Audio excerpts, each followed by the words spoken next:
سنیے حدیث مبارکہ، یہ حدیث قدسی ہے۔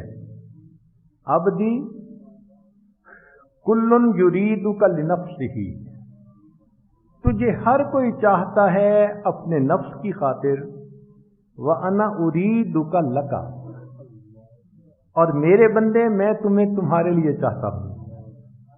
أَدْعُوكَ لِلْوَصْلِ فَتَابَ، میں نے تمہیں اپنے وصل کے لیے بلایا جنت کی طرف، اور تم میری بات کو، میرے پیغام کو سمجھا نہیں۔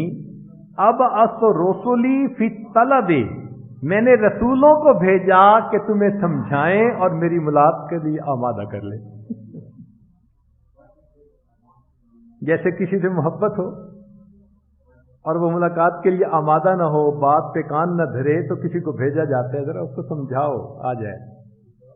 تو اللہ فرماتے ہیں کہ میرے بندے، ہر کسی کو تجھ سے نفس کی محبت ہے، میری ذات کو تیرے ساتھ تیرے لیے محبت ہے، اور میں نے تجھے بلایا، واللہ یدعو الی دار السلام، لیکن تجھے میری بات سمجھ میں نہیں آئی، تو میں نے اپنے رسولوں کو اس لیے بھیجا کہ تجھے میری ملاقات کے لیے تیار کر دے۔